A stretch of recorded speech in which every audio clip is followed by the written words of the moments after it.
Hello and welcome to the Brooklyn Rail's Common Ground. I'm Malvika Jolly, Special Projects Associate here at the Rail, and today I have the great pleasure of welcoming Syrita Steib, founder and executive director of New Orleans-based nonprofit Operation Restoration. Hi, Syrita.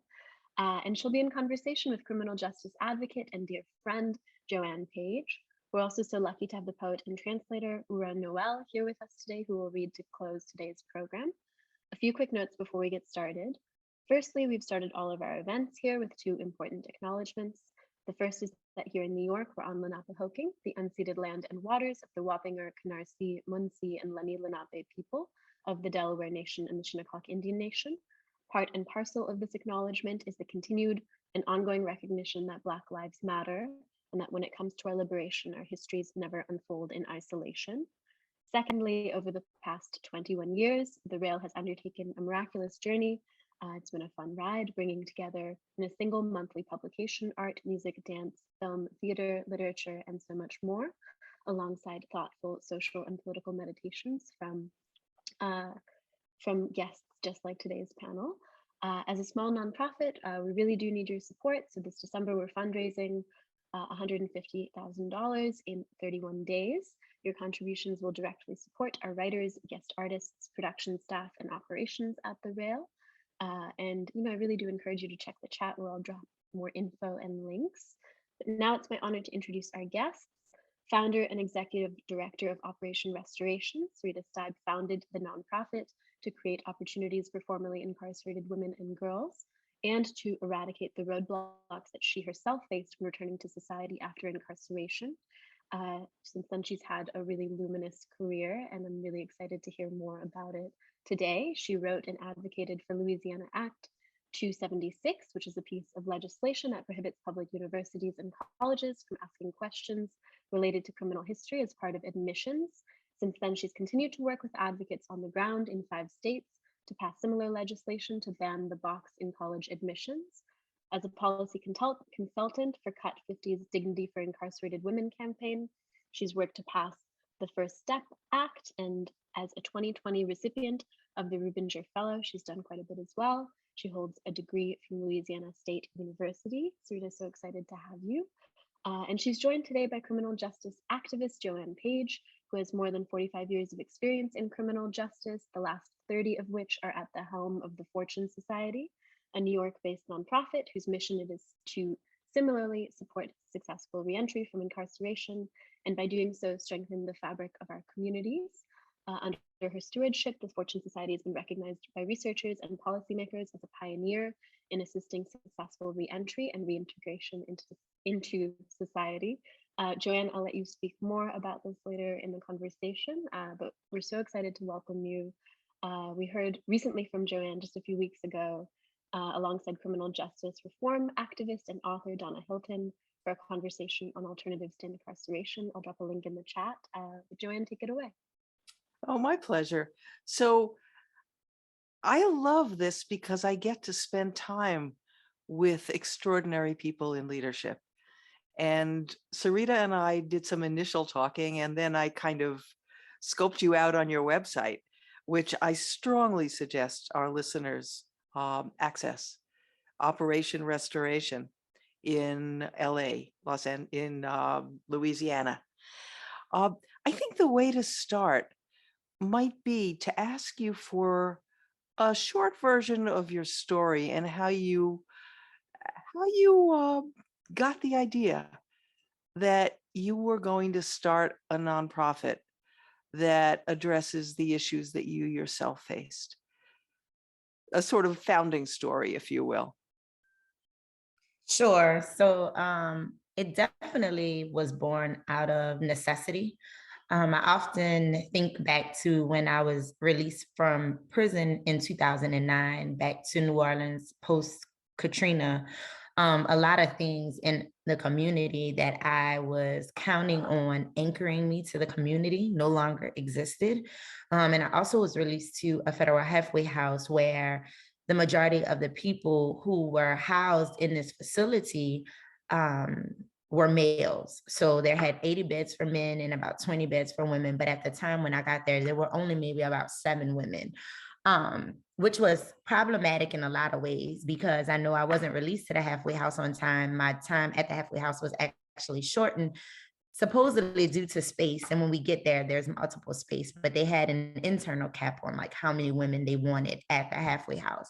And the struggles that I had initially just had a lot to do with basic needs. So I struggled to get access to my birth certificate, my social security card, just all of these things. But the men had unlimited access to these things. So there were job fairs that would come to the halfway house that would be geared toward the men. There were transportation services that were provided for men to get these documents and just small things. So it seemed like because we were smaller in number, we were insignificant to the larger setup of reentry and what focuses and help we could receive.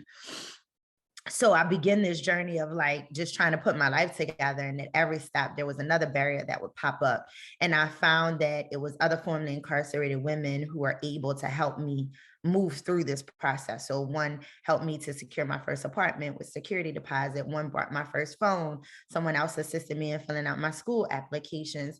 So it was just like this underground network of formerly incarcerated women, and we were doing the work, but like not in a formalized manner. So I had an opportunity to meet this organization, a national organization, and we began to travel and speak at different law schools in different places about the challenges that formerly incarcerated women face upon their release. And what that showed me was that just because these services and organizations didn't exist in Louisiana, it didn't mean that they couldn't exist. So I thought about creating an organization that focused on helping individuals obtain higher education and like what that would look like, because I felt like education was the key to, successful reentry. Because once I was released, I was able to go back to college and get my degree. And I got an opportunity to go to New York and visit College and Community Fellowship, and how Dr. Nixon was just doing really incredible work there. So a lot of my early beginnings were formulated around those things. And just creating a space in Louisiana for women when they were released to be able to come home and get help with a multitude of different things. Initially, we had 2 programs in mind, 3, I think, I'm sorry. And now we are up to 15. So, What really touched me is how many people we have in common and what the network is across the country of formerly incarcerated people who not only have changed their own lives, but have made a commitment to increasing the odds of people who come behind them. And, Dr. Vivian Nixon is a hero. She really is, in terms of what she's done in New York, but also nationally. So when people come out, we're vividly aware that there are enormous obstacles. At Fortune Society, we see issues about coming out of prison with identification. And you would think that when they have your body and they have your fingerprints and they have your name, there's no reason that identification should be an issue. But Syrita, you came out with an additional obstacle that kind of shocked me, which was almost $2 million of restitution owed. How do you handle a load like that when you're trying to get your feet on the ground? It really is, I call it the new life sentence. I think that's the way that people are still entangled in the system. So while you're on supervised release, you have to pay this restitution and your cost. And what was so challenging for me is that I also was on state parole at the same time. So I was charged with one portion of the crime in the federal system, one portion of the crime in the state system.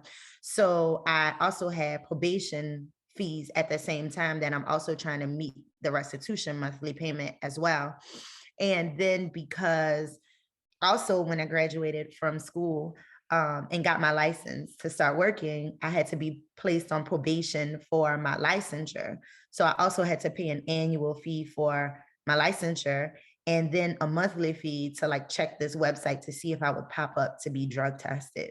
So I had like 4 fees that I was responsible for before I ever got a job, before I could ever work. And, I often reference like Maslow's hierarchy of needs and how everything is set up.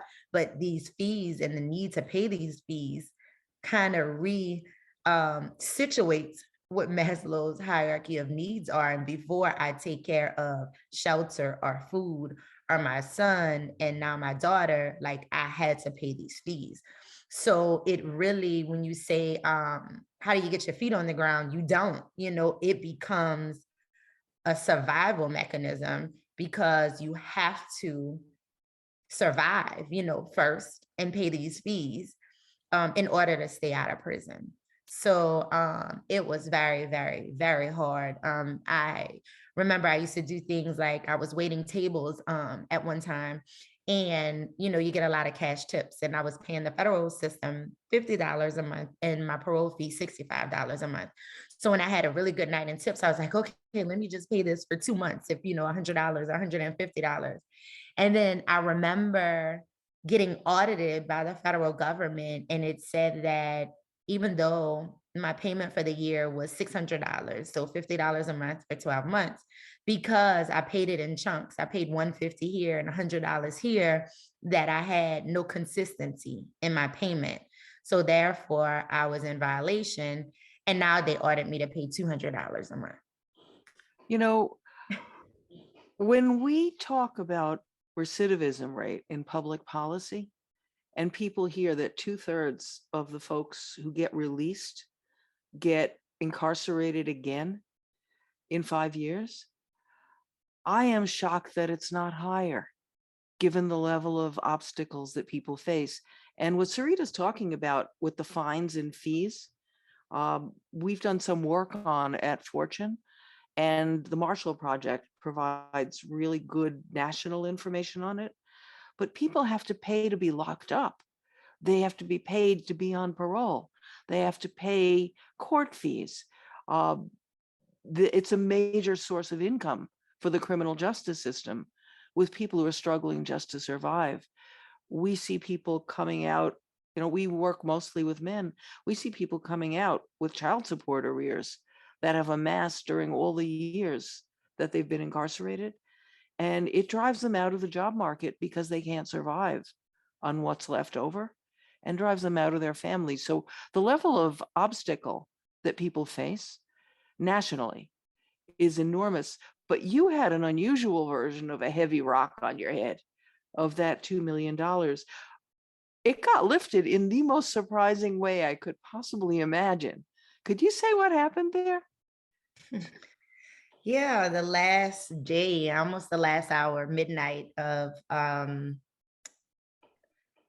President Trump's last day in office, I received a full presidential pardon, which erased my federal conviction as well as my monetary obligation. So yeah, January, last day, actually like almost the last hour, midnight, I got a call and said that I had been granted a full presidential pardon. How did that make you feel, other than shock? So just to give you like to bring you into the room with me, I had just had a baby November 29th. Prior to this call, I had a really extremely hard pregnancy, so I'm recovering. And the baby is just now starting to be able to sleep, so you go to sleep when the baby's asleep. So my phone rings at midnight. I'm like, who is this calling me? So I answer the phone, and it's Jessica Jackson, who I used to work with at Cut 50, who we worked on the First Step Act with. And she's like, hey, Syrita, I just wanted to call and tell you like some great news. So she was the person who broke the news to me. And I'm like, I knew I was half asleep. I was, sleep deprived, all of these things. And the first thing I said was, when she said like, you received the presidential pardon, I was like, what does it say? And she was like, what do you mean? And she just started reading out the pardon. Like, I didn't say, yay, I didn't say thank you. I was just like, wait, what does it say? So here she is reading the pardon out to me on the telephone. And I think about it now at midnight. Yeah, and I think about it now, and I'm like, that was like the craziest question to ask. But what I was trying to say in that moment was like, what does it mean? Like, what does this mean? Like, getting a pardon, like, what does that mean for me and like the rest of my life? And and also wanted to say like thank you and be in gratitude, which I got around to. But yeah, it was totally like unexpected. I knew that I had applied and I knew that I had a good chance because I had had access to certain rooms and working on the First Step Act. And that is how I got the attention, I guess, of the administration. But it was like midnight on the day, he was leaving office at noon. So I just thought that my chance was over, like I wasn't going to get it and I would have to apply, in the next administration again. But yeah, I got the call. So, I've been doing this work for a long time, and one of the most inspiring things that I see is people who faced incredible obstacles, and instead of being bitter and destroyed by them, commit their lives to removing those obstacles for other people. You faced that obstacle when you applied for college, didn't you? Absolutely. And what was your response? What happened and what was your response?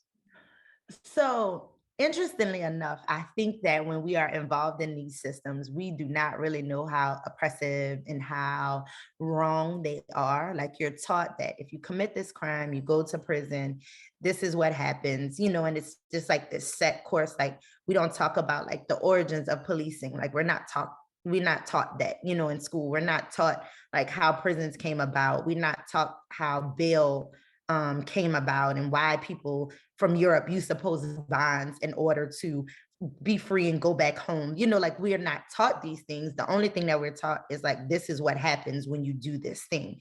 So I think upon release, I was naively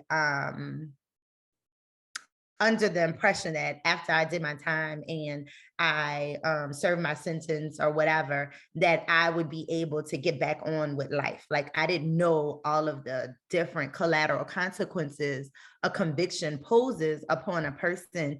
And, I think for me, it was really extremely hard initially because all of the things that I was being denied, I felt were my constitutional rights, like access to education and housing and life and liberty and all of these things. And, when you get out and you're like, yeah, nah, you can't apply to certain housing, you can't get a job, you can't vote, you can't bear arms, you can't get an education. Like I did not know the magnitude, like the depth of the things that I would be barred from. So I took college courses while I was incarcerated. So of course, when I got out, school had always been really easy for me. I'm like, this is going to be the key to my successful reentry. Like I wanted to go to med school. That was my aspirations, being released from prison, to go to med school. And I don't know. I did not have a clue that I would apply to school and I would be denied because I had been in prison.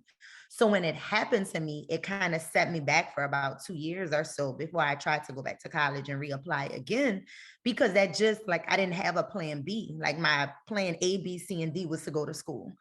And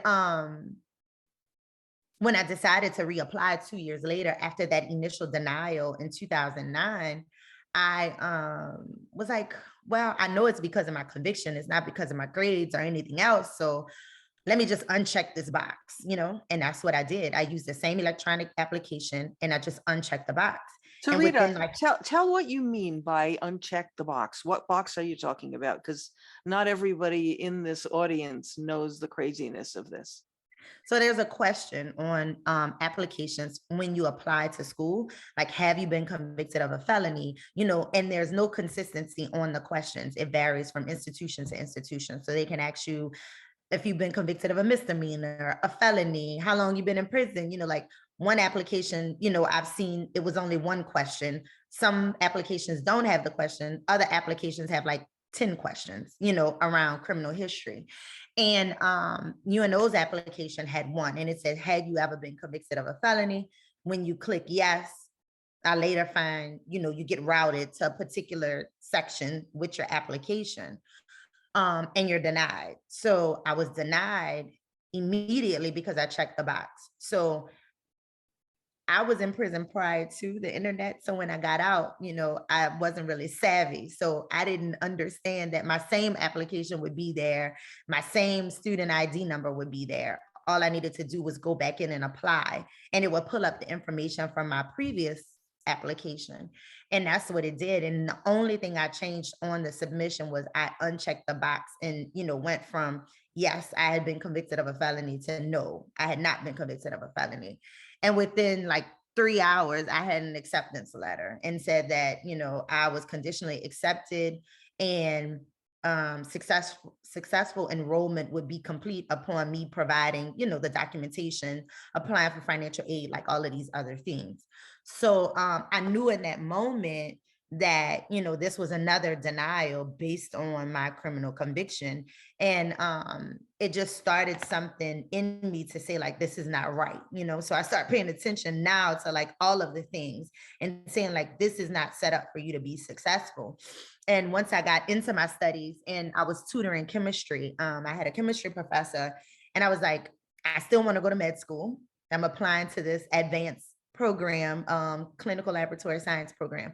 I got to tell somebody I've been to jail, because when I go to the interview, it's going to come out, So I trusted this professor, and we had the conversation. And I think it's what he said to me, even though he has been a godsend, I love him, we are still friends to this day. Something he said, I think, just turned in me, and he was just like, oh my God, Syrita, no, we're going to fix this, because like, basically the way that he said it was like, I'm not like everybody else. Like, I'm the exception, and it did something to me. And it was more so like, no, you're wrong. Like, there are so many amazing, awesome people that are in prison who didn't have access to these things. They're some of the most ingenuitive and smart and intelligent people that I've ever met in my whole entire life. And they need the same opportunity that I have currently. And I think that is what ignited my fight to say, nah, we got to fix this, and then the people who I met over time showed me how to do it. So that ban the box issue, it shows up in college applications, it shows up in employment, it shows up in housing. And when people get out, they don't get out to freedom. They get out to an albatross around their necks. And, what's interesting is that in Louisiana, you are working. In New York, we and many organizations are working nationally. Many organizations are working to say that is not okay. And, we are the world leader in incarcerating our citizens.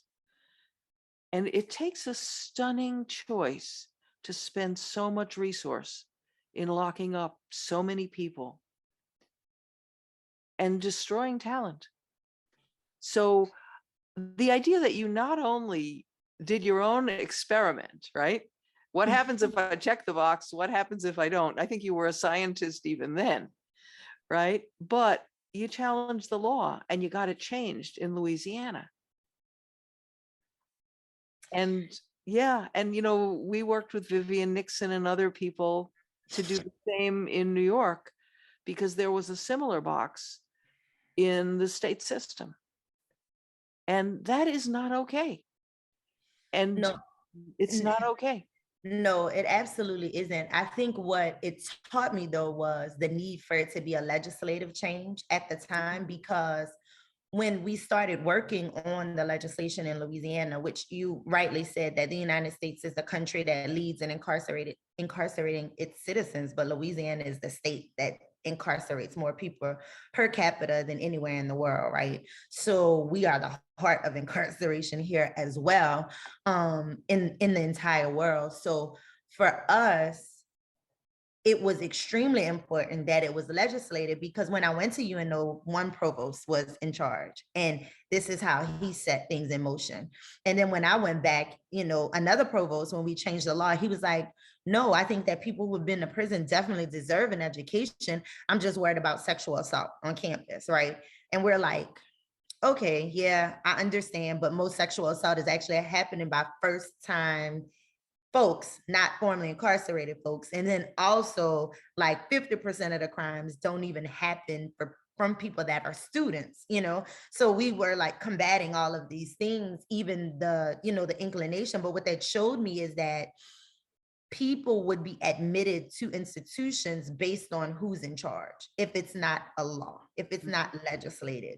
So when we decided to go after this particular issue, Louisiana became the first state to pass this type of legislation. But then what really happened was it became important that we start finding other advocates on the ground in other states that were facing similar issues, and like, how could we support them to do what we did with all of this information and ideal bill language and, you know, all of these different things. So it was extremely important that we begin to like also send this out into other places. So currently today, and Malvika said it earlier, you know, we expanded, but it's not 5 anymore. It's actually 7 states total. And we have been able to like help advocates on the ground in Maryland, the state of Washington, the state of Colorado, California, Oregon.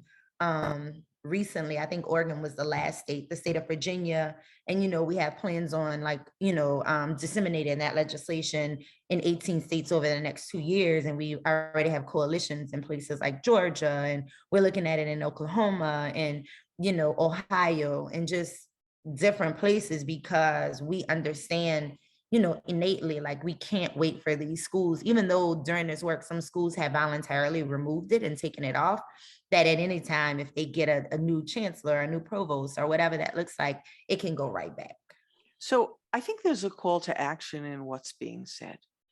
And what you said about the provost saying, well, we want to prevent rape on campus, is an example of the kind of fear mongering and lack of facts that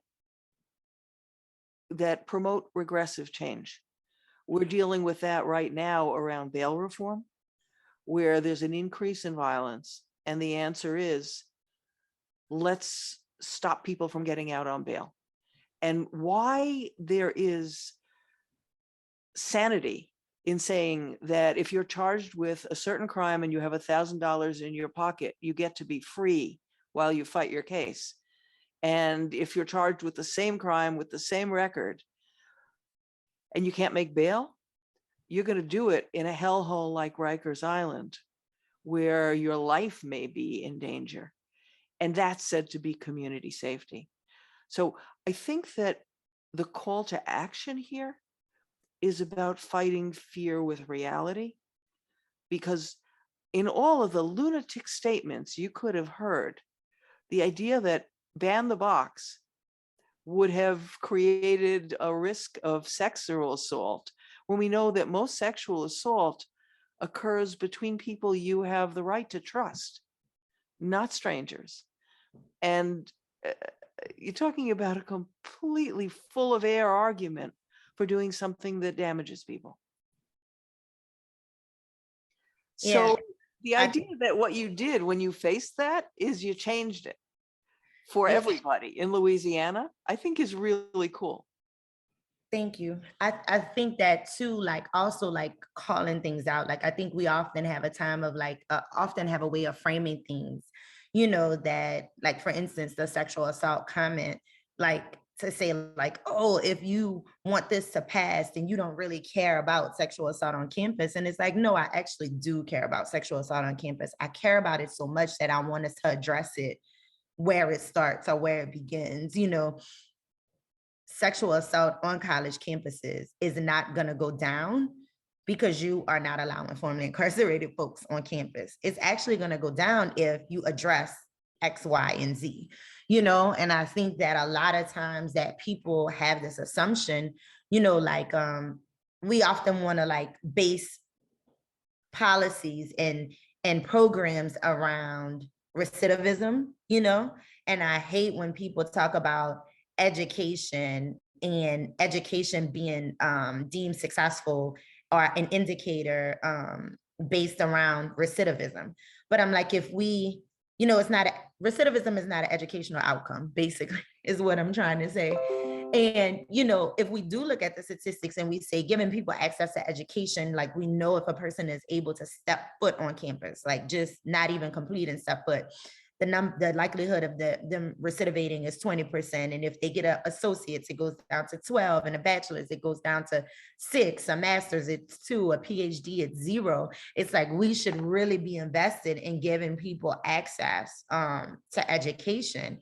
And I think that if we really are able to combat fear mongering in any way, shape, or form, we also have to really start talking about like what fear mongering is based in, and like where it comes from. And I know people like hate talking about policing and all of this stuff, but when we talk about like defunding the police, for me it's about really talking about or saying that policing originated from slave catchers. And if the 13th Amendment still exists and it says the only time that someone can be a slave is when they are incarcerated, then the police are still performing that same functionality of making people or policing people into slavery, right?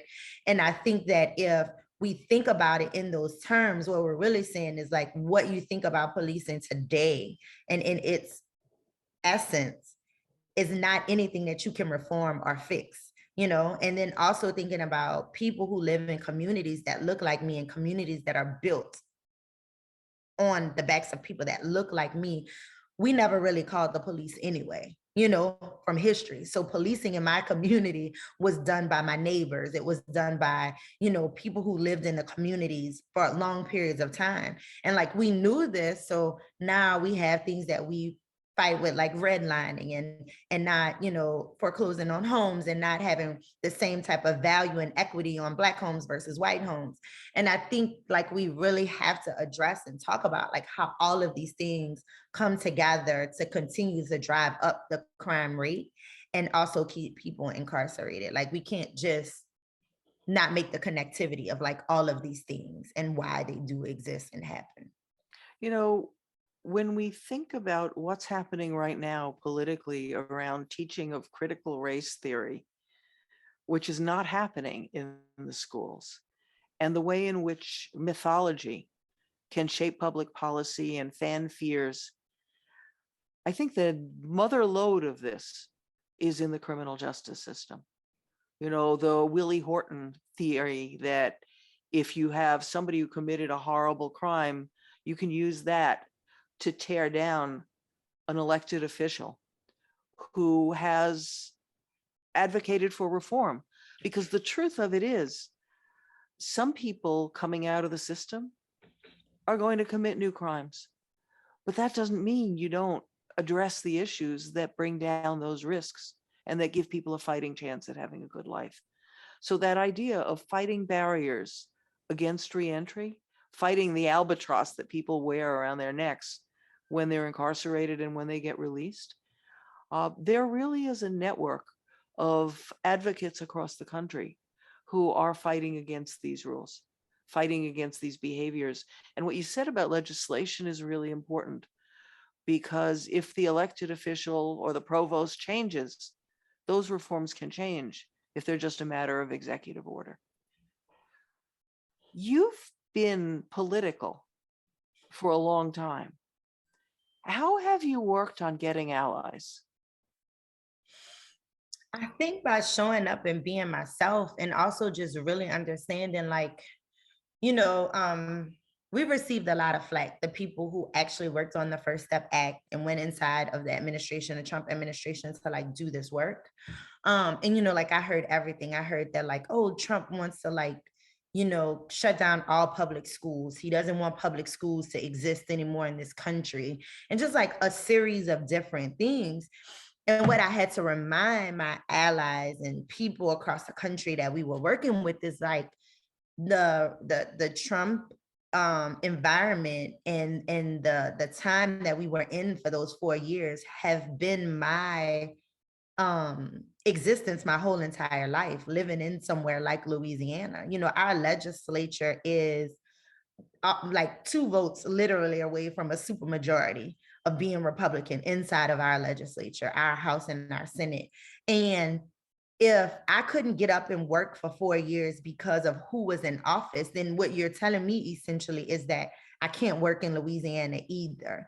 The other part of that for me was like, New Orleans hasn't had public schools since, Katrina. We've been 100% charter. So where is the outrage for these things that you think are happening on a global scale that have already happened here and have been a reality in Louisiana like my whole entire life.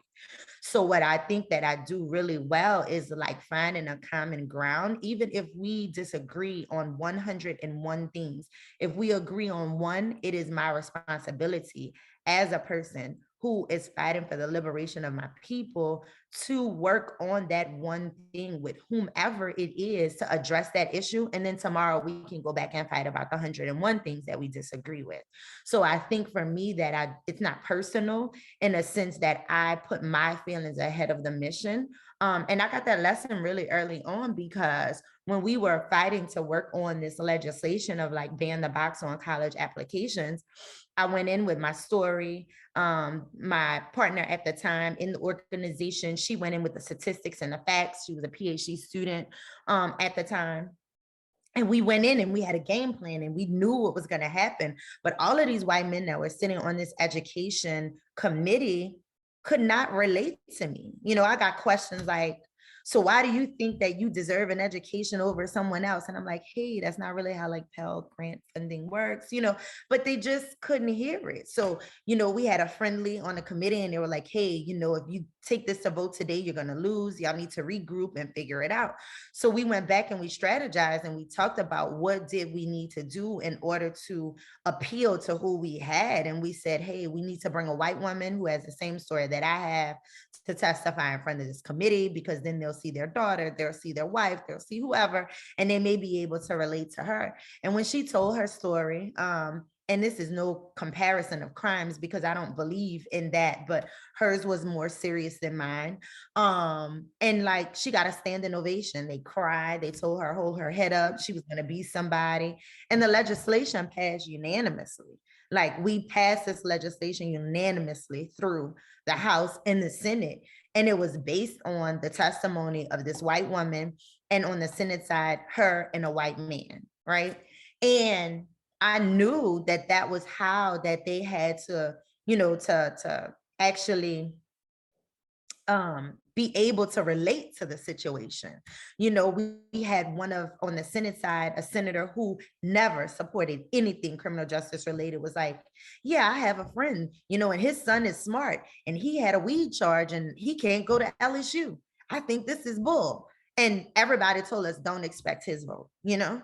So that was a humbling experience for me in terms of like not putting my personal feelings, because I was pissed. I was looked and I'm like, why does she mean more than me? How is her experience more valid? You know, like I went through all of those things. I went outside, I took a walk, and I came back in, because what I understood in that moment was that when this legislation passed, it would affect Black, white, yellow, purple, green.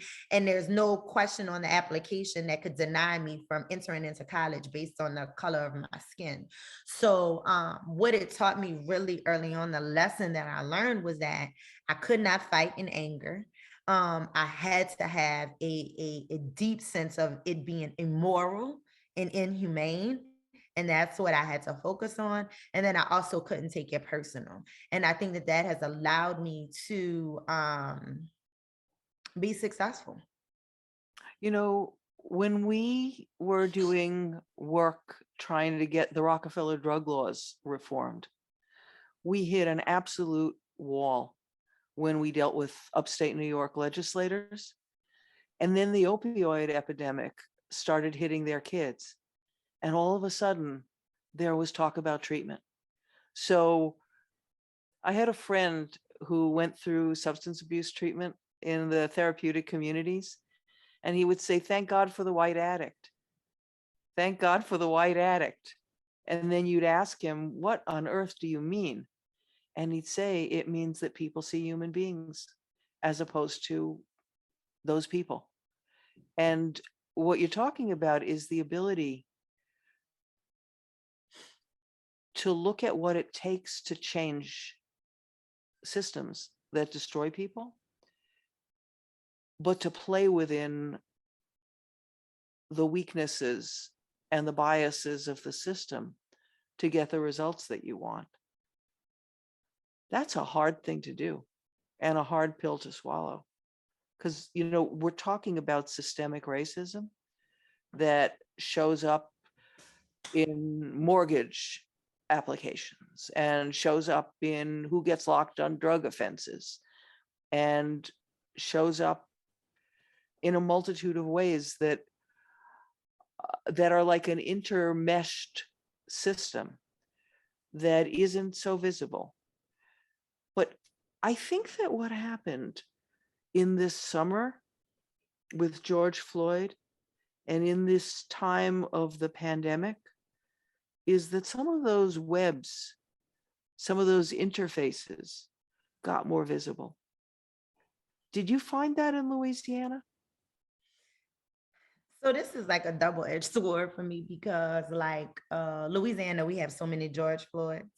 And I think that the virility of like him going viral and the situation that happened definitely brought, awareness to what has been happening, forever to Black folks across this country. Not new. It's not new.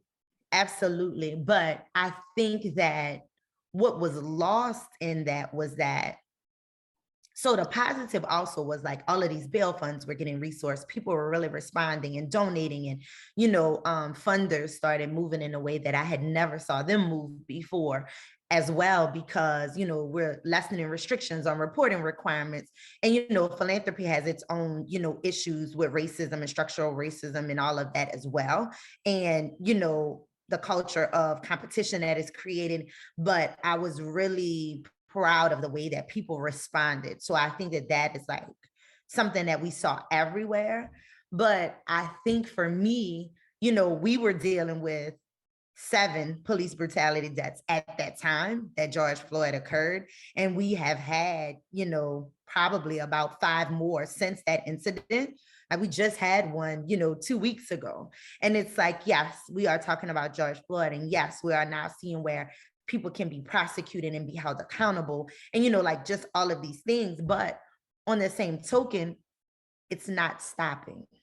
Right. It's a skin change.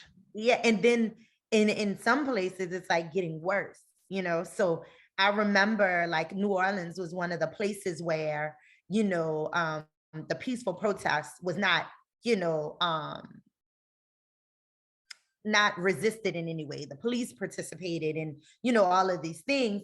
But then like a stone throws walk in Jefferson Parish, like they're like, oh, you're not coming across this bridge with this protest. And like they had army tanks and, all these different things. And it's literally 5 minutes apart. But like, we're not talking about like those things and those things that are happening and how protesters were arrested there and treated crazy and, just all of those things. So I think that while it has brought attention and we're talking about it and people are really acutely aware, I think that people aren't necessarily talking about how it accelerated the violence against Black folks in other areas.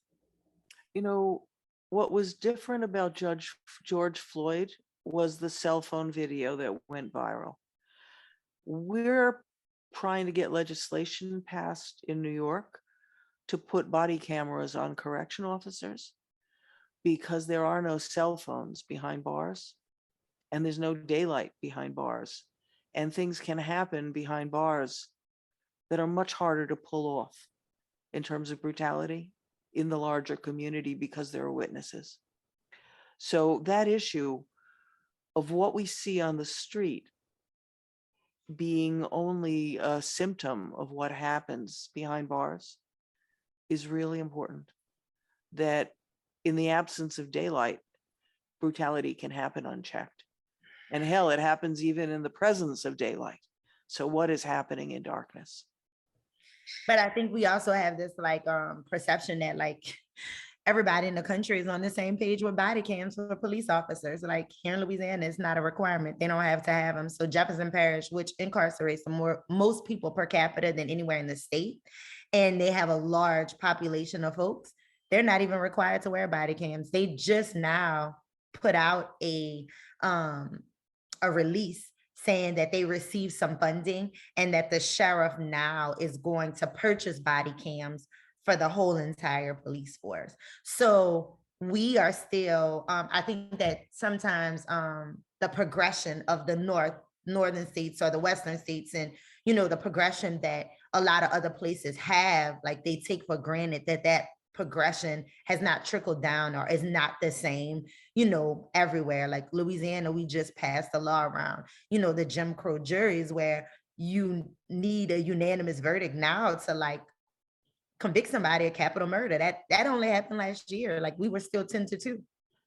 You only needed 10 people. And it was in the Louisiana State Constitution that you wanted it to be 10-2 to account for the 2 Black people that may have gotten on the jury.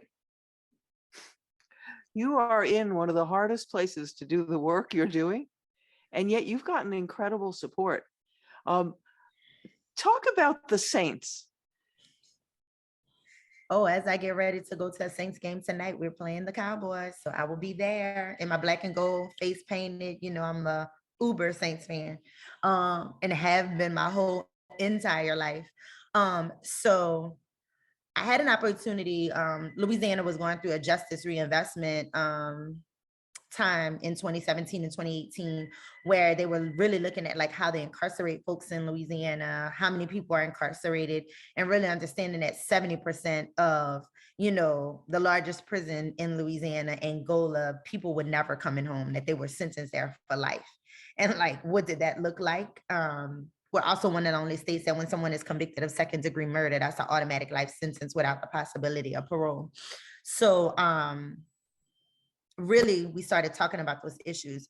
So I had an opportunity also in the wake of like Colin Kaepernick taking the knee. The NFL Players Association decided to go on a tour to different states and cities that were really suffering from like high crime rates, large incarceration rates, and just things like that. And New Orleans was one of the places that they visited.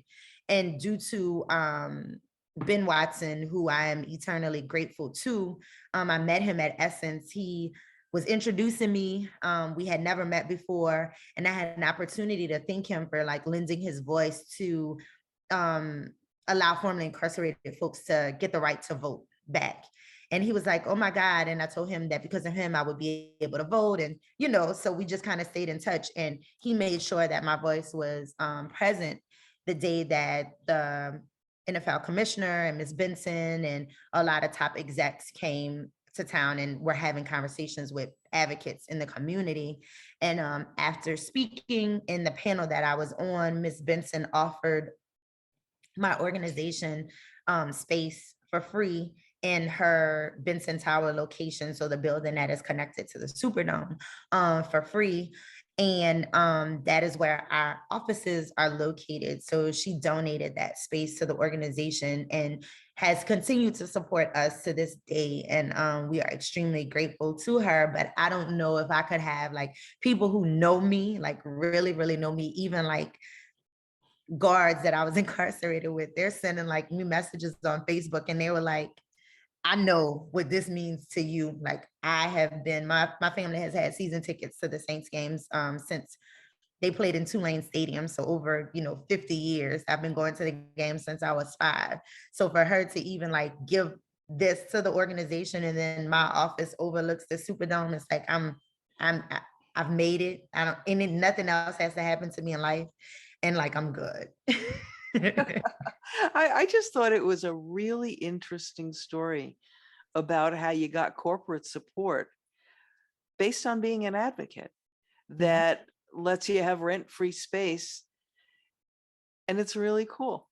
I wanted to touch on something else, because you said something about how you're working with other organizations and supporting them across the country. And I think that is really important, that network of organizations that are advocates and that often are led by formerly incarcerated people. How is that happening? So I had an opportunity when I first started the organization. Like I said, I went and met with like Vivian and her team. And then I had an opportunity to meet like a few other folks that were running organizations. I had a stint with the council, the Real Cost of Prison Projects, just all these different places. But when I got ready to start the organization, I distinctly remember having a conversation with Gina, who is executive director of the SE Justice Group in California. And she's also a woman of color. And like, we had like a 30-minute call, and she asked me like all of these different questions and said that, you know, she really, really made it her business to, you know, have these conversations with other women of color who were starting organizations, because she wished that existed when she started hers. And like, just being able to have someone that you could talk to. And that 30-minute conversation changed like my life, you know, and in the way that I set up the organization. And it even made me want to do the same, you know, because when I started the organization, I didn't have anybody to talk to. I got a 501c3 because I thought I had to. I hired a financial firm and a web designer and all of these things out of my pocket because I thought that I had to, like, this is how you start a business. And I had no guidance in it. So we have a part of the organization called Operation Innovation, where we currently fiscally sponsor 20 other organizations or programs across the country. And we support them with back office support or just a financial pass through. It can go to helping with grant writing, to paying, you know, salaries, to, you know, whatever it is that the individual needs in order to successfully do the work. And, you know, I didn't even know that you never had to get your 501c3. You could stay fiscally sponsored for the rest of your life if you chose to do so. So it's just like being able to pass on that information and coach people and say, hey, you really need to make sure that this is set in place because we want you to always be able to do the work. So this is something that I'm extremely grateful for and proud of. We've had organizations that have transitioned into their own 501c3, which has been amazing in of itself. But we really, really are excited about this particular component because we feel like this is our definition of scaling. You know, when you talk about scaling, you talk about having to go into a place and recreate yourself, but we don't believe that to be true. We believe that we can scale by providing support and structure and anything that an individual needs to go out into their community and address the same issues that we are attacking. And that is our definition of scaling. So, you know, you are working. So my deep love is housing, right? And the transformation that happens when people have a safe place to be. And that whole reentry process, when people end up in a violent, drug-infested shelter, is about upping the odds to a point that is overwhelming. So what you see in my virtual background is the housing that we offer at the Fortune Society. You're doing housing now, and you're doing it with Ladies of Hope Ministry, which I know from New York. Talk about housing and how that makes a difference in what you guys offer. So yeah, Topeka and I have worked across multiple fronts together. Her organization used to be fiscally sponsored by us, but she since then has, you know, received her own 501c3 status. But Topeka has always been, to me, in the forefront and a leader in housing. So when we started talking about the need for housing in Louisiana, for me, it just made sense to partner with her to provide that service here in New Orleans, because, you know, we do programming really well and they do housing really well. And what would it mean to merge the two? We had a 3-month period that we really watched to determine if we needed housing here. And what we saw was that we had 90 women come in over a 3-month period that all were suffering from housing insecurity. 100% of them were mothers, and at different points either have custody or not have custody of their children, but they are suffering from housing insecurity. And we knew that there were places that housed women who had children, not nearly enough, but partners that we had where we could place those women. But the women that we found a really, really hard time placing were women who were not parents or who also didn't have custody of their kids. So they kind of went to the bottom of the list of any housing priorities for women. And they were often put in unsafe places or unhealthy situations in order to be housed. So we made the decision that our transition home would focus on recently released, formerly incarcerated women who didn't have their children or didn't have custody of children or were not parents, and be able to solely focus on having them have somewhere safe to live. So we opened Hope House New Orleans February of 2019. And we've been working in that space since then. But the awesome thing is that we also have the organization, so we're able to meet most of their needs. And if we don't meet most of their needs inside of the organization, we have some really amazing people that we partner with that can meet those needs as well. So we have, like a criteria of how we add women into the house. But I mean, it's been awesome to be able to take care of that need for that demographic of women. Yeah, we started doing housing because we couldn't find decent housing for folks who were formerly incarcerated. And we found that what there was, and there's not enough, eliminated the folks we were serving for eligibility. And some of this is about federal policy. Some of this is HUD defines people as homeless only if they've been in a shelter or street homeless. So nobody coming out of jail or prison is defined as homeless, which means homeless services don't serve people. And we find blanket discrimination where if you had a record, no matter what the record is, no matter how long ago, no matter what your evidence of rehabilitation, you can be barred from housing. And it's a violation of the law. It's a violation of fair chance of fair housing. And we're dealing with it through litigation as well as through providing housing, because the best deterrent is for people to be financially hurt for discriminating. I'm just curious about whether you've become addicted to housing the way I have because of the way it changes people's lives.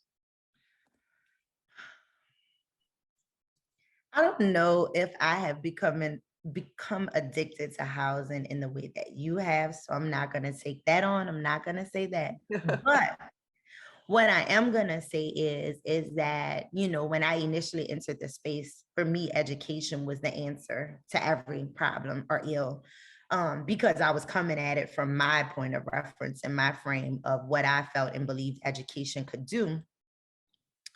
But what I quickly understood was that if going back to Maslow's hierarchy of needs, if somebody is homeless and somebody is hungry, they don't care about school. That's not a priority. Education will fall down the line. So I definitely approach housing insecurity and food insecurity much more aggressively than I had previously, because I feel like that is still getting to a level of security and stability, and that transformation that you're talking about. Like if someone has somewhere safe to stay, then they can actually, go to work and go to school and do all of these things. But I think that what I have been seeing in, like one of our clients in particular that I think about is I met her initially living under the bridge in New Orleans, and she was a woman formerly incarcerated, and we met, during the COVID pandemic. We were out under the bridge feeding folks, and my first encounter with her was like, speaking with her and talking to her, I was like, you need to come to the organization. We can do an assessment. We can help you if you don't want to live here. Like, because, some people want to stay there. So also making sure that she wanted to leave and wanted to do different. And her response to me was like, oh, I came to the organization and they didn't help me. And I was like, wait, what? This is my organization. Let's talk about this, And what we realized was like, she didn't have a way for them to get back in contact with her, but like the person who helped her didn't even like take that into consideration. So we were able to like go from meeting her that day to getting her a telephone and getting her housing. And now she's stable and sufficient. But the thing that I never took into account, or really saw head on, was that she also was living under the bridge and getting up and going to work every day. So the cost of living for her, due to the 2 jobs that she had, was still not enough to maintain stable housing, because the minimum wage in Louisiana is still $7.25 an hour. So if you need to make $16 to $18 an hour to not live in poverty in New Orleans, you could work 2 full-time minimum wage jobs and still live under the bridge. And that was a concept that was foreign to me because I do not understand, or I could not even fathom like getting up and actually going to work every day and still having to be homeless. So One thing you learn in this work is how powerful people are in overcoming obstacles, and that's an example of it. yeah. I see that we're coming to the end of our hour. Are there last words that you want to share with this group? My last words would definitely be that people are often like put into immobilization because they're looking at the sheer volume of the task or the problem it is that they want to address. And I think that if we all approach things in a manner of we have the power within inside of ourselves to address any problem, no matter how large or how big the problem is, I think moves you into action to begin to solve some of these larger problems that we have. And if you look back over history, you true revolutionary change has changed and come about when one person decided to take on this particular issue and moved communities to back them, to help them to make that happen. And that would have never happened had they not had the thought that they could actually address or change this thing. So what I want to like give people today and really like want them to know is that if you have a thought about a problem that you want to address and that you can passionately go after, because it's only you at that time does not mean that you should not take on that task, because you can move people to come in and address an issue or a problem with you. So if you feel like something is wrong and you want to change it, you know, that's my advice.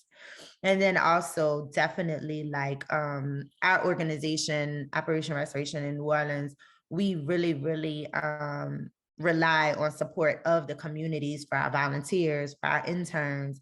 We've learned how to do volunteers, you know, remotely now through COVID, and interns remotely through COVID. And definitely want to encourage you to go to the website and help in any way that you see fit or that you can. And I think, Syrita, you're a role model for saying one person can do an enormous amount. And it's possible to face obstacles and get fire in your belly about removing those obstacles. So it is such a pleasure to get to know you in this hour and to talk to you. You as well. Well, thank you both so much. And JoAnne, truly timely. This has been truly a revolutionary and wonderful conversation. Thank you both so much. You really packed in so much in that hour. So we have a couple questions that are starting to come in. And the first one I'm going to ask myself. It's this. Syrita, I was wondering if you could talk about sort of the collapse of different kinds of like criminality, so-called criminality. And this came to mind when you were talking about that kind of full of air argument and the fear mongering that connects this idea of like sexual assault risk and the felon box as somehow having some connection. And this kind of false either or dynamic, or this idea of like public safety being something that's safeguarded by having a prison system, when we all know that prisons don't really safeguard public safety, they harm public safety by ripping people out of our communities. These things kind of feel very similar to how, you know, just decades ago, homosexuality and the threat to public safety and children were things that were specifically tied together, though they were false. And I'm so curious to hear from you. I was wondering if you could articulate, you know, other kind of false logics or like enabling fictions or thinking like this that most comes up and like prevents your line of work. And then also on the subject of being strategic and in being in coalition building, what are the best moves or strategies that you've come up with to kind of do this work of changing hearts and minds? I think, so to answer the second question, the changing of hearts and minds component of it, I think that it's all wrapped in language. You know, I tell people all the time, I'm like, nobody wants to help an inmate. Nobody wants to help a felon. No one wants to help an offender, but people genuinely and generally want to help other people. So it's also about how we speak about things, you know, and even people who have been incarcerated, like I had to learn how to rehumanize myself because I had been dehumanized for so long, and my identity wiped away for so long that I didn't even know how to speak about myself properly. You know, I tell people how I hadn't heard my first name for 10 years. Like I had not heard anyone say Syrita for 10 years on a consistent basis, that when I was released and someone would say Syrita, it would take my mind a minute or two to realize that someone was talking to me. So the name that my mom gave me, I didn't even recognize anymore because my identity had been stripped away from me. So I think that the way that you begin to um you know, change those hearts and minds is definitely through the power of storytelling, but also making a connection back to humanity. And that is why advocacy is so important. And it is so important to let people advocate for the things that have affected them. So even though I am a formerly incarcerated woman, I was not a formerly incarcerated mother. I went to prison at 19. So I shouldn't silence the voices of formerly incarcerated mothers. I need to let them speak. So even in doing this work, I also have to be aware that I am not silencing the voices of the experiences of people who had experiences during incarceration that are different than mine. And then also really reframing what we view as experts and who we view as experts and how we give, you know, recognition and space to people who have expertise in a particular thing. So I think that's how I approach the second question. The other thing is the first question that you asked, I think it's so many. There's so many different ways that we promote fear mongering. You know, I call it survival of the fittest. And systemic oppression is an animal that has survived in different forms throughout history because it continues to be reinvented. You know, so I think that until we, you know, really focus on, you know, the fact that something that JoAnne said earlier that made me think about, you know, I talk about how like you know, prior to Benjamin Franklin being an abolitionist, you know, he created one of the oldest hospitals. He created one of the oldest educational institutions. He created the oldest prison that we know in this country. And it was all built for white men. It wasn't built to be inclusive. And if we're using these things as like our historical gold standards or our, you know, top tier institutions, and everything that we create is going to be created in that image. And I think that until we like really think about like how many prisons were built around Eastern State Penitentiary, how many hospitals came out of Pennsylvania Presbyterian, or how many educational institutions have been built in the likeness of Pennsylvania, you know, University, I think that like we can't even begin to have conversations around like what are we going to do to fix something or change it, you know. And it's the same rhetoric from 400 years ago to today. It's nothing new, it's just being packaged different. So I think that, you know, until we just really address that issue in of itself, fear mongering is gonna be alive and well. I think though, in support of what you're saying, so much of it is about the context in which we talk and not taking the context we have for granted. And when we look at criminal justice in this country, if our context is only what's done in this country, we're starting from the wrong place. We are an aberration in terms of how many people we lock up, how long we lock people up, the racial impact of whom we lock up, and the way in which we penalize people for the rest of their lives because of it, including eliminating the right to vote in democracy, just stripping people of that right. And I think that looking in a broader context is extremely important. And fact fighting is important. Fighting bias, fighting lies with facts is really important. And I also think, you know, I'm a white woman running an organization that works with people of color who are formerly incarcerated, and I'm not. You need humility about what you know and what you don't know. And I don't think you have the right ever to tell somebody else's story. But what I can tell is the story of why I do this work. And it's because my family got murdered in the Holocaust. And that if you have, you know, my dad used to say, if you treat somebody as not human, you can do anything with them. And so it's about putting a human face on by whatever means it takes. And I think storytelling is really powerful. But just to like expound upon the thing about you saying like here, like not starting in context here, I think that for me that's duality as well, because when I think about the history of bail and how we ended up paying bail, we know that originated in Europe, and people, because they lived so far away, needed some security that they would come back to that, you know, place and face the king or face whatever monarch or whatever it is. And that is the history of how it started.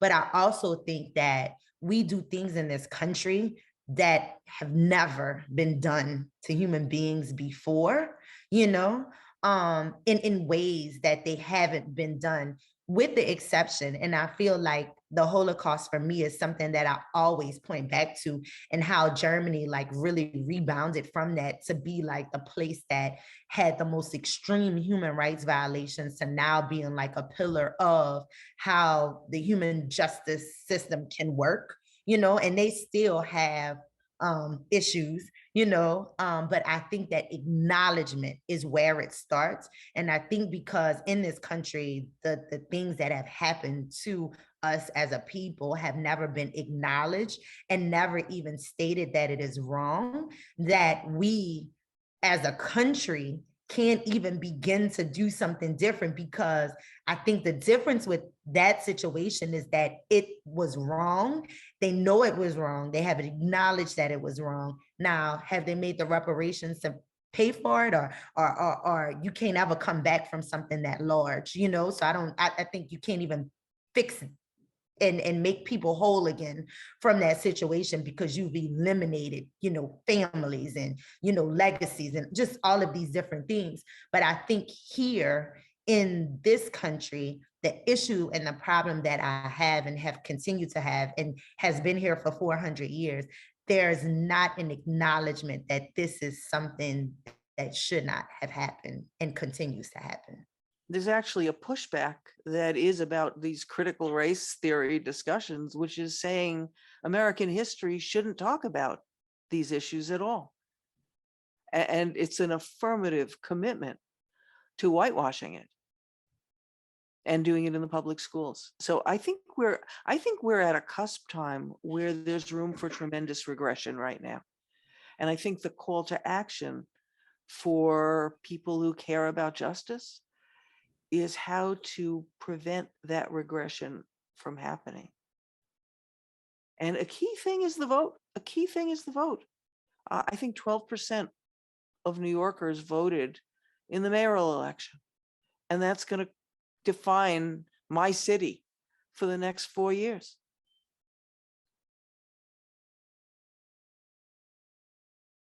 JoAnne, thank you so much for that. And Syrita, this is a fantastic conversation. I'm so thrilled that the two of you are so generous with your time as to join us. Really briefly, I love what you said about first taking a historical perspective and then second taking a global perspective, that what's happening with incarceration in this country now is quite an aberration. And what comes to mind also is that, you know, Michelle Alexander in The New Jim Crow, in her very introduction, writes that even within this country, it's an aberration. If we look back to the 1960s, it looked like the prison system was on the way out. It looked very much like prison populations were at such a decline that we wouldn't need the infrastructure anymore. So to even remember that what's happened in the last 60 years is a kind of historical anomaly and trace back why that happened is so vital. Thank you so much for your comments. For our next question, we'll go to our very own Nick Bennett. Nick, take it away. Hi, I firstly want to also thank you both for this important conversation. Thank you for joining us today. My question is that, starting with the acknowledgement that you both do vital work, but this requires you both to grapple with so much trauma on a daily basis. So I'm curious what helps to ground you both, and how that helps you to continue this work that you do that is so vital. You know, I believe that human beings are a glass half full and half empty. And I believe that every human being is capable of incredible goodness and incredible wickedness. And what you feed matters. I am inspired by the people I work with, and I'm sickened by the system I work in. And it is people's resilience and ability to come through as human beings in an inhuman system that gives me hope. And I'm a long distance runner in this. I've been doing it my entire adult life since I was 18. And you need to be able to be fed by hope. But when you watch somebody who's come out of incredible trauma, who suddenly develops their wings and realizes what they're capable of doing and who they're capable of being, and chooses to become a change agent in the world, that just is one of the most inspiring things I know. And that's the stuff that keeps me going. I think for me, this is something that I struggle with. I'm extremely horrible at protecting my peace. It is something that I am trying to learn, and I'm definitely trying to get better at. But, for someone whose trauma led them to prison, and that is how most women end up in prison, is through reportable trauma. 90% of women have reported their trauma. And we often say the other percent just didn't report it, but they definitely have had it. For me, it's about much what JoAnne said, in like every time I see another woman like become successful, whatever her definition of success is, it gives me that, revitalization of like, wanting to go on, because the work that we do is extremely heavy.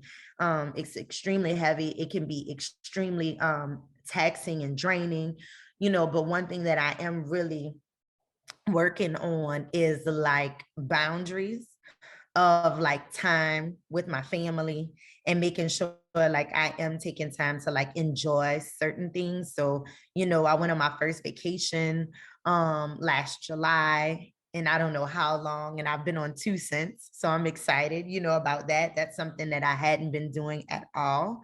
And then my vacation in July wasn't as disconnected, but this last vacation I just went on last month, I was completely disconnected, and that was the first time ever, so really being intentional about having an opportunity to disconnect, because I do know that when I'm connected, there's probably nothing that will make me be like, okay, this is too much, so really priding myself in trying to make sure that I hold true to being able to have time to like disconnect. But I think what keeps me going definitely is like the women, when they are happy and they are excited about their future, it just transfers to me, I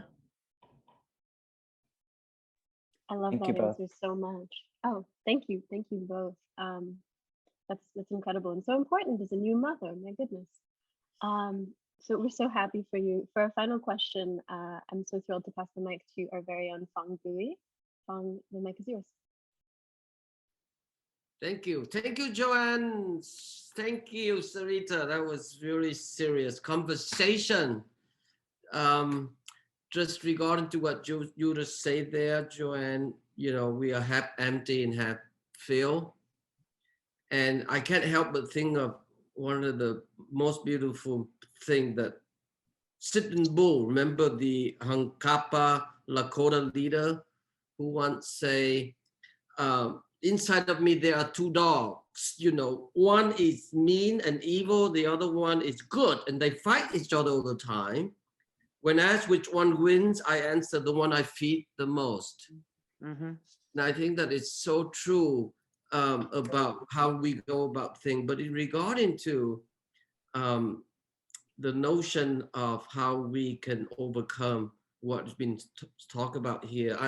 I'm sort of involved. I'm on the advisory board of Fountain House that grew out of the late, in a way, late 40s. The slogan called "We Are Not Alone," which all deal with how to support, or we take mental illness very seriously, and we create a home for them, as you say. The home is the key. The community is the key, Syrita. And what we do with mental illness patients is that we also, in addition, provide them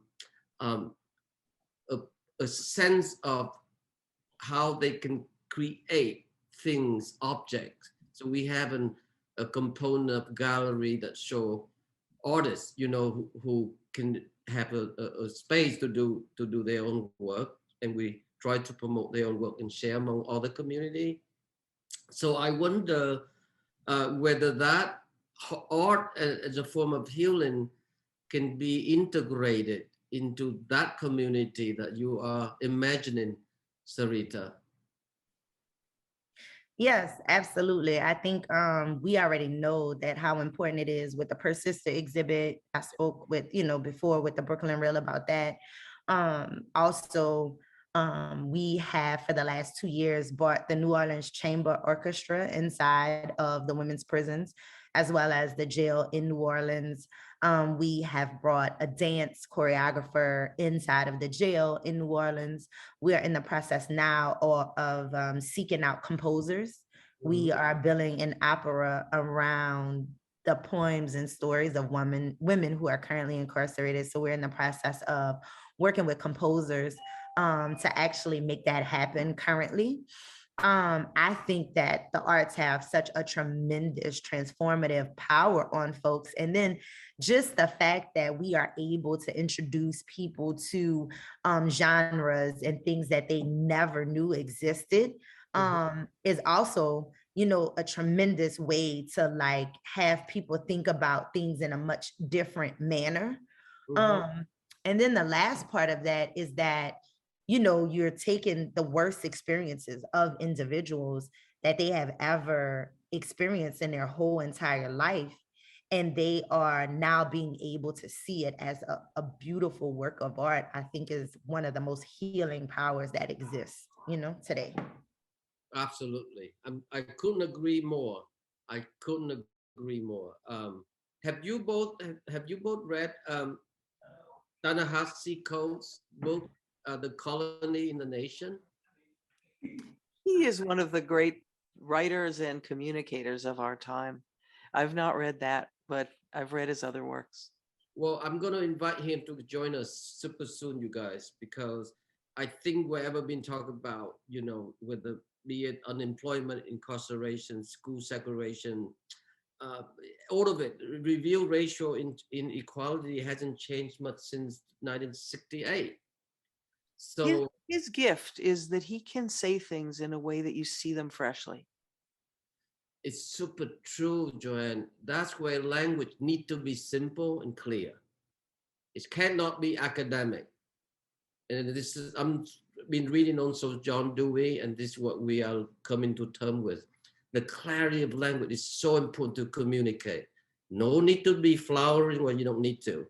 And that's the clearest, comprehensible language and communication that needed to occur.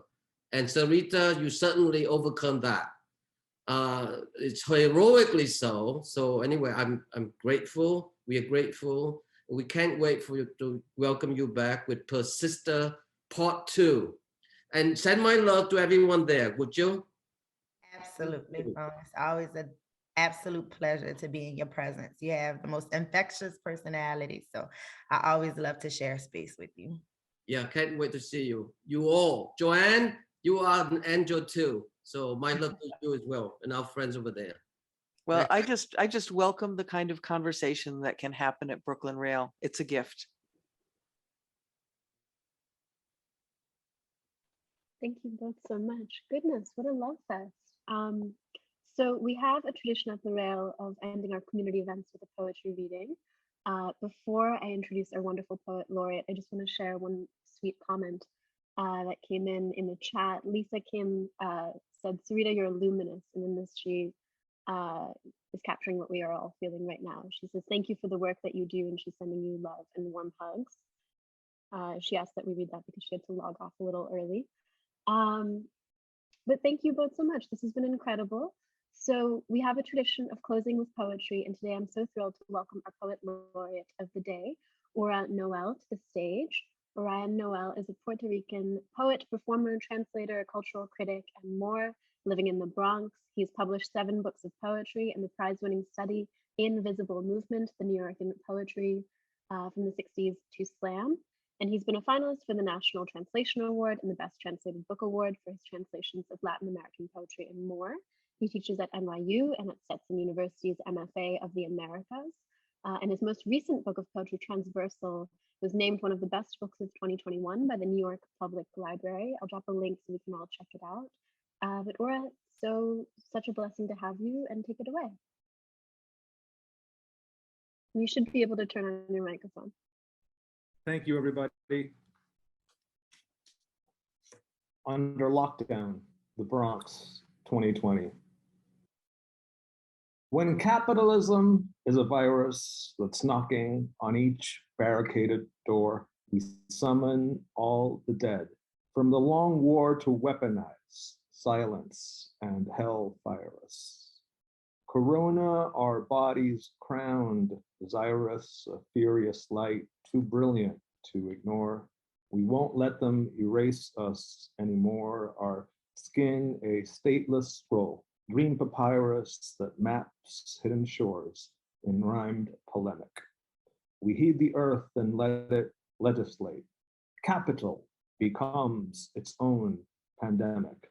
We pledge allegiance to the night's estate, the dark seed in us, fractal residue. We pledge allegiance to the flagless crew. And okay, there's some bagku or haiku written on bodega bags in the book. There's a lot of transcriptions, but I thought I would just show you some of the originals. So let's do this. Bag it again, Sam. Humphrey Vogue art. Don't Bogart my hemp-free bag art.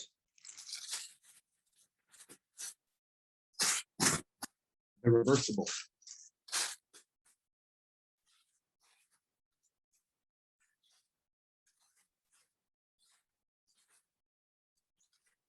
Who ain't no drag? Swag. Papa's got a brand new bag with a Sharpie tag. Let's see what the other side has.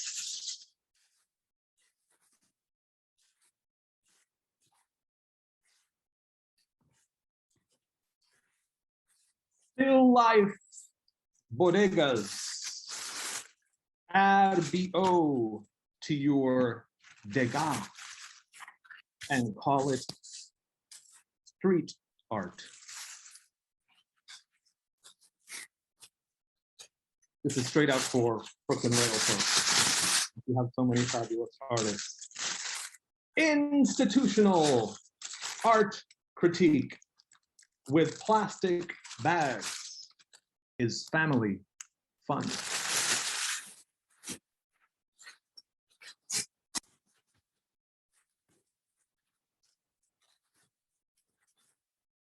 Why do I have bags under my eyes? The better not to see you with. So part of the book involves experiments in self-translation. This one uses the form of the decima. So 10 8-syllable lines rhyming ABBAA-CCDDC. And it's inspired by the great Puerto Rican / New York poet Julia de Burgos, using 2 of her epigraphs. Juliasimas. My cry that is no more mine, but hers and his forever. the comrades of my silence, the phantoms of my grave. Julia de Burgos, Farewell in Welfare Island. Inútilmente estiro mi camino sin luces, como muerto sin sitio, se sublevan mis voces. Julia de Burgos, Omar, no esperes más. Now poetry is just a name, tras de la poesía. For this, our faint embodied sound, nos queda lo sonoro. For music once it's not around, sin palabras ni coro. For ash in lockstep with the flame, cuerpo en entropía. For streets still summoning the same, la calle todavía, old shadows, watch buses sever, pide sombras, no cruces concrete. No, this war will never sin ver los autobuses end. Yes, our breath is the front line, la guerra que respiro. Sing my cry that is no more mine, inútilmente estiro, but hers and his forever.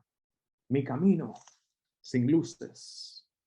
Our war is in the wounds we brought, la guerra que se trajo from our archipelagic ports, de puertos tropicales, making us dark echoes of sorts. Nos hizo sucursales, boneyard of songs, islands of thought, de huesos, un refajo shaped by blood currents under clot de islas en el tajo of empire, until Julia gave the imperiosoides glosses us back our ghosts and dared the slave, de Julia, ¿la conoces? To disinter her violence, bajo un cielo de litio.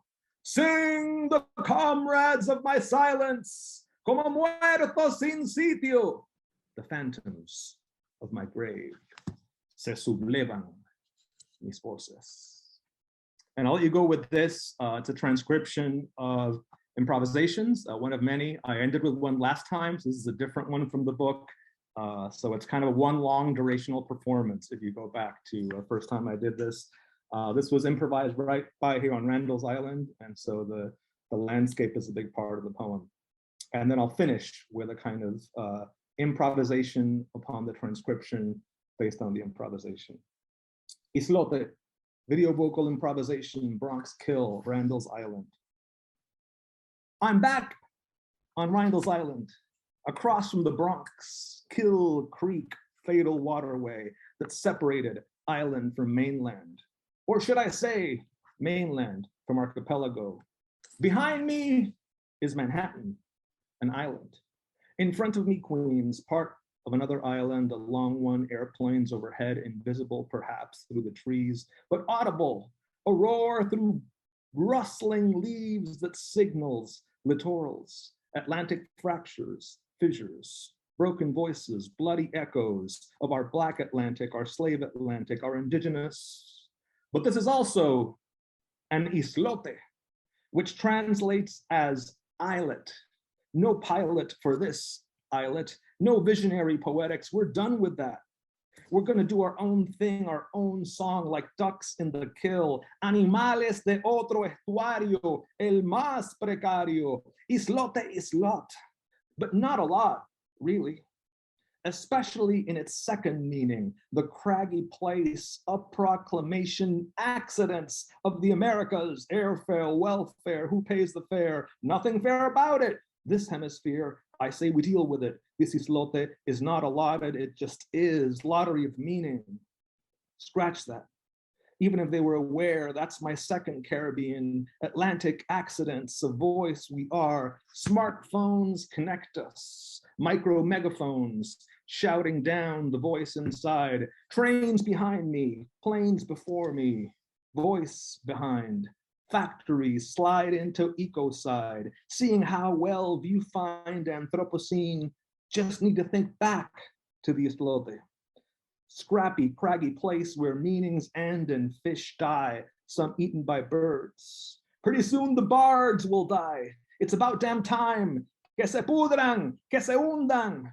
Barges and tugboats float on the Atlantic, It's this way and that way. It's no way. Always back to the islote. No ecolocation. Accepting ecolocution. La colocación del cuerpo junto al lindero, la ribera, lo escarpado, lo liminal como el limo. El desfondamiento del pensamiento emptied out. Dig deep into the islote. More crag. Sag of voice. A geology not related to any other. Yes, archipelagos matter geopolitically. Think of New York, Manhattan, Staten, Long, North and South Brother, former welfare, and still that way. Rikers. Shut it down, Rikers. Shut it down. Put down the voice, put down the phone, shut down the institutions of the voice. Take note how close they are. Rikers Island and LaGuardia Airport, the privileged mobility of certain diasporas. What we do in academia is fetishize spatialities, turn them into specialties. Specialization is its own nation, the specious kind, the only one. I'm trying to be less specious, more inauspicious, like the crag, the islote, putting the spit back into my speeches, splotches of oil from refineries, like this one. No time for fineries, time in. We are a dorsal fin in waters full of rare earth runoff, endorphins made from melted smartphone parts, memories of quartz in a quarry that never was. Dorsal fins or just el fin del tiempo. Ponerle fin al poema sin endosarlo. This won't be one of those poems that endorses sunsets for poetic effect. Let image follow courses, post-colonial remorses on the networking sites between our eyes, our islets, neuronal nations we are. The only kind that ever was, no fatherlands, including poetry paters, some of whom I admired. This isn't Whitman, friends. I'm homosocial, but not like that. I'm not from one of these states. No states at all. Never were. And this is where the transcription ends, but the real poem begins. Last time I showed you my backyard. I'll do so again, this time in winter. Not so much of our discontent. Let's open it up to the ambient. Let's think about construction sites, constrictions of the voice.